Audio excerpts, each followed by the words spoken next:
Assalamu alaikum, peace be unto you. Truth must be told. Truth must not be hidden. We must not mix truth with falsehood. Those are the teachings of the Quran. If you read Surah Baqarah, you will be convinced. Now, when it comes to Islamic history, I think we have been fooled for centuries, for several reasons. First of all, we never analyzed the history from analytical point of view. When it comes to facts, archaeological evidences, manuscripts from various Islamic sources, from various non-Muslim sources, we never in fact analyzed them thus far. Even if some of us did, we were not brave enough to tell the truth. But I will try to be as much truthful as I can be. But this is not going to be covered in one video, but rather I will go on making a series of videos by which you will be able to kind of pinpoint where I'm heading to. We know that Muhammad, peace be upon him, was born, we were told, in Mecca, and he was persecuted by tribal leaders because he was not giving in to their demands of giving up his claim that all the idol worshipping was wrong, and also that the tribes were following the wrong ways to reach God. So they were angry with him, and eventually he had to flee from Mecca to Medina. He died in Medina, so there is no question about that, because we know his grave is there. It was known as Yathrib at that time. And Mecca, and some claim that Mecca is in fact historical Becca, but we'll talk about that on some other time. But today's topic is the Umayyad tribe. Quraysh are divided into several tribes, sub-tribes, clans, and all. But there are three major tribes of the Quraysh. Umayyads, they were the richest. Then Bani Hashim, and the third one is Makhzum. I will give you some names. The Umayyads were, for example, Abu Sufyan, Muawiyah, Yazid, Osman. They were all Umayyads. And then again, when it comes to Bani Hashim, we have Ali radiallahu anhu, we have Prophet Muhammad, peace be upon him. They all belong to Bani Hashim tribe. And then we have Makhzum. Makhzum tribes were, for example, Abu Jahl. Abu Jahl belonged to Makhzum tribe. And also Abu Lahab, whose original name was Abu Uzza. He belonged to Banu Hashim tribe as well. Now Umayyads had a sub-clan. They were called Bani Shams. But Bani Shams, obviously they were part of the Umayyad tribe, greater Umayyad tribe. Abu Sufyan is told that was the leader of Mecca. Is that true? Let's find that out first of all. History tells us that Makhzum tribe was the main tribe in Mecca. Makhzum. We know that Mecca was a thriving city, a bustling city with business. If that was the case, then the most powerful people should be rich. But we know the Umayyads were the richest. But Umayyads were not the main tribe in power in Mecca. Rather, the Makhzums were the main people in power in Mecca. Does it make sense, right? Now,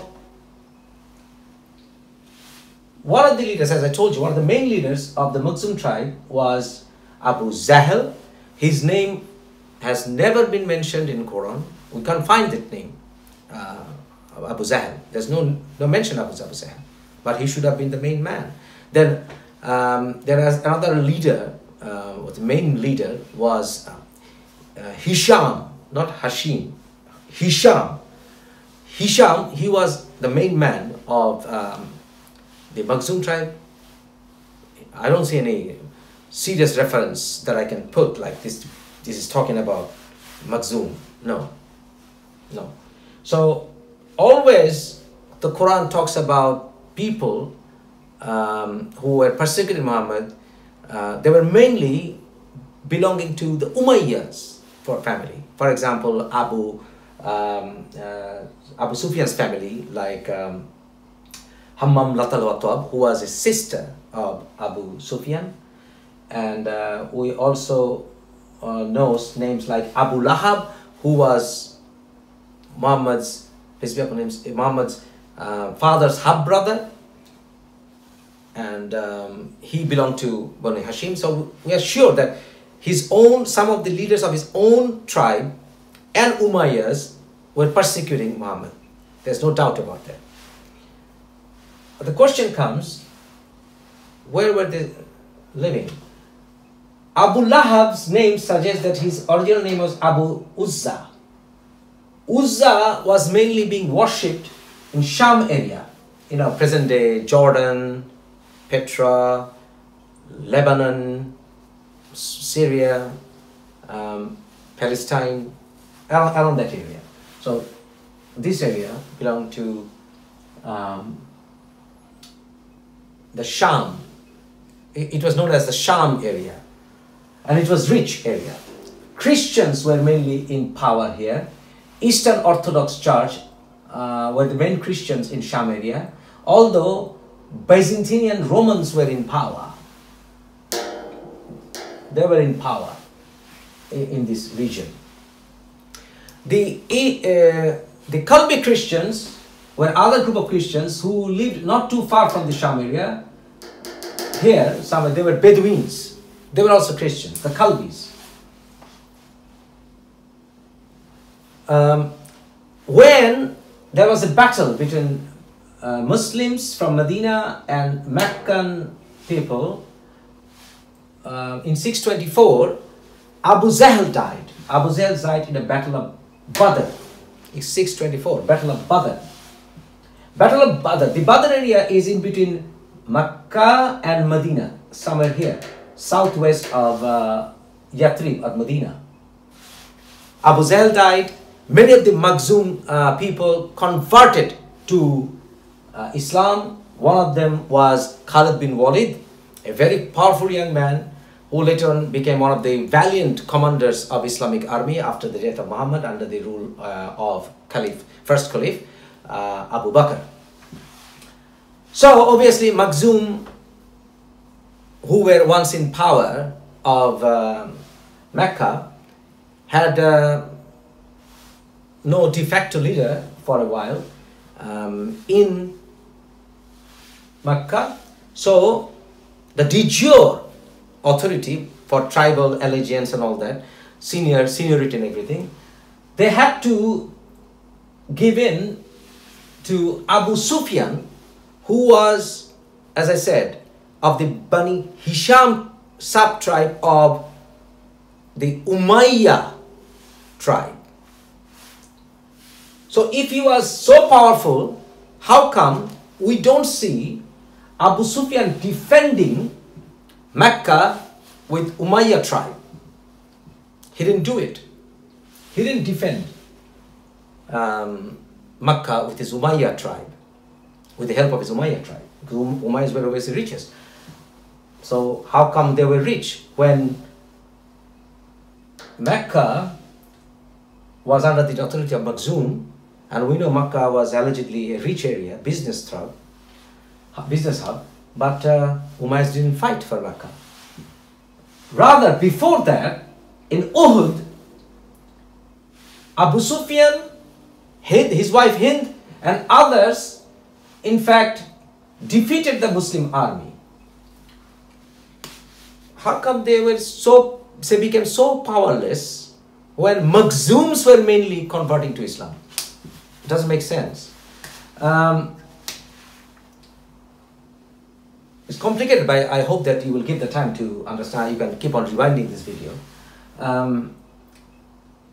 The Battle of Badr was never attended by Abu Sufyan. Is another clue.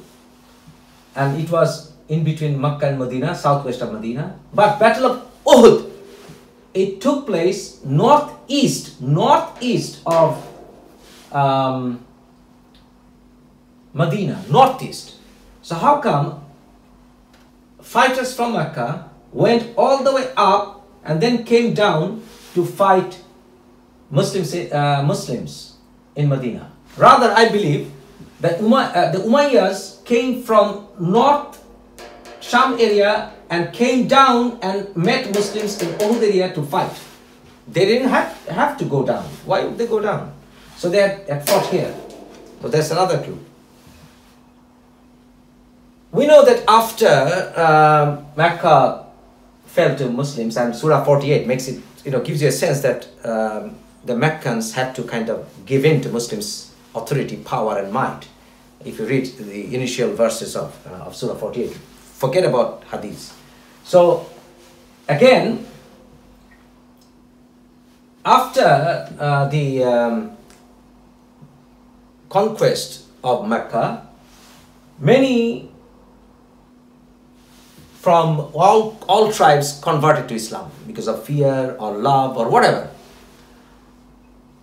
The question is, did really Abu Sufyan convert from his heart? Because Surah 9, which is one of the last surahs of Quran, verse 100, warns that the people who did convert to Islam before conquering Mecca, it gives you a sense, and after conquering Mecca are not the same. So they shouldn't be weighed the same. So this is another warning for you. And Abu Sufyan and his son Muawiyah was among the last to convert to Islam, allegedly. But anyway, they started living in Medina after the conquest of Mecca. Why? Why did they move to Medina? It doesn't make sense. But nevertheless, Muhammad, peace be upon him, became the most powerful militarily along with Muslims in that area. And Umayyads from the north were not ready to face the mob. Rather, if you can't fight them, join them. That's the situation the Umayyads took. If Abu Sufyan was once the leader, then obviously Muawiyah, his son, should become a key role player in Mecca because his father was once the ruler or the main person of Mecca. But it didn't happen. Rather, because the fact is, he never had authority, Abu Sufyan. Rather, after the death of Muhammad, peace be upon him, Muawiyah was made the governor of Damascus by Umar, the second caliph. And Abu Sufyan's son, Yazid I, not Muawiyah's son Yazid. Abu Sufyan, Muawiyah's brother. Muawiyah's son, Yazid. That means Muawiyah's brother, half-brother that is. In fact, had flushed out Romans from this area. So it was cleansed and Muawiyah was set to power as a governor.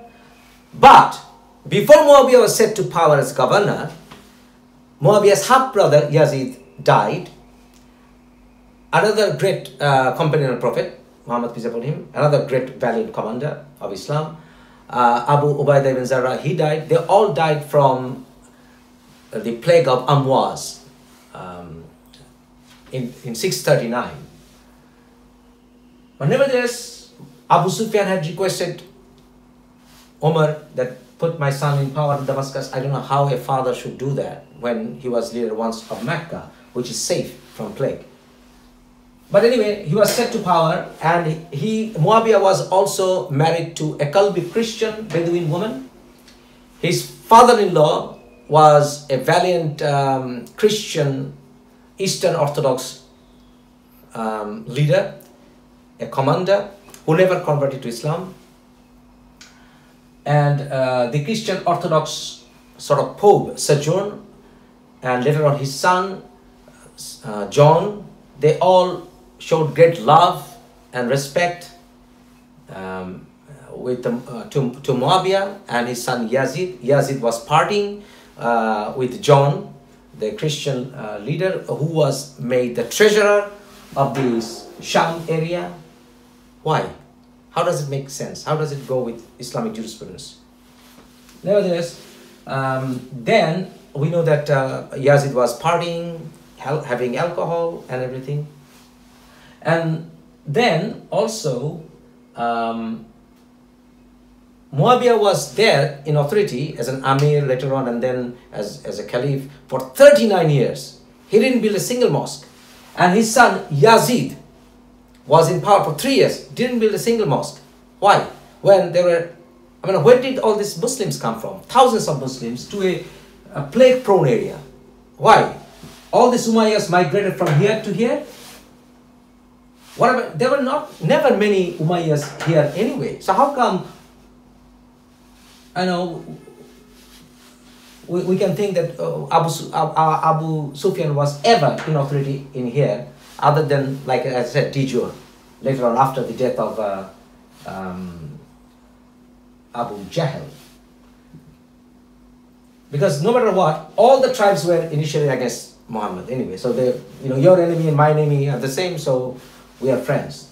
Those were the policies of non-Muslims.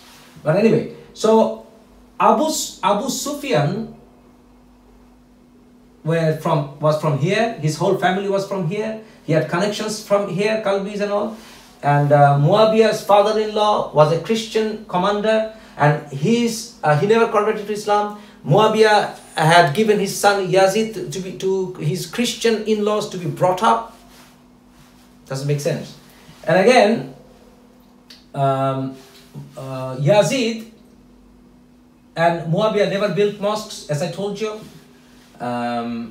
They carried out killings of Muhammad's family with the help of Kalbi army commanders. If you read the history and background of his army commanders, you will see they were either new converts to Islam, or their father or grandfather, they were all Christians who never converted to Islam. So I have serious doubts about their conversions. Especially, the question comes, where were they praying? When we know that Muawiyah had fought a battle of Siffin with Ali, peace be upon him, and Muawiyah had over 60,000 soldiers under his command. Where were they praying? We know that in the Umayyad Mosque, which was then a church of John the Baptist, there was a small, like a room for Muslims to pray in that church, but there was never a big mosque. So where were they praying? And also they held up Quran at the top of their spears when they went to war against Ali. This was another un-Islamic thing to do, to use tricks to stop the war using the Quran.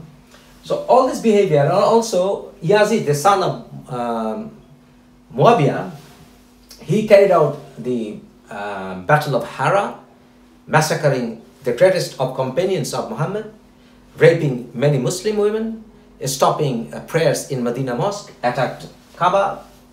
All this bear sign that they were not Muslims. They can't be. And the killing of Amr ibn Yasir, another great Sahaba, by Muawiyah's army, bringing their heads before Muawiyah and Yazid, time after time, and they were rejoicing about it. All these questions need to be answered. So I don't believe that Abu Sufyan ever, or Muawiyah ever belonged to Makkah. They were all concentrating here, and they also turned this into a Umayyad powerhouse. And I don't have any reasons to believe that thousands of business people from Umayyad tribe migrated from here to a plague-prone here. Not at all, not at all. And all these bear hallmarks for a conspiracy, and I'll talk about it in my future videos. One more thing we need to make a note of, that all the present-day terrorist groups, extremist groups, including Salafis, Wahhabis, Islamic State and all, they all respect Muawiyah to justify their killings even of fellow Muslims. And they all respect Ibn Taymiyyah And they all show their respect to Yazid even sometimes. So nevertheless, they all love Muawiyah. And they talk about Salaf al-Salihin. That means, you know, you have to follow the Sahabas, you can't criticize them. But if you go deep into these hadiths, and you will see that these hadiths can be rooted back to Muawiyah himself. But the Quran itself in Surah 9 verse 100 warned that the Muslims who converted to Islam after the conquering of Mecca are not the same for Muslims who fought for Islam before Mecca's invasion. So these all should give you a reason to think. Because Muawiyah was the first man who in fact created the fitna in Muslim history, and he was also the first man to create the Jama'ah. That means so-called Muslim group within the Muslim group to fight the chosen leader, Caliph of Islam, Ali radiallahu anhu. Well, we'll dig deeper in my next video.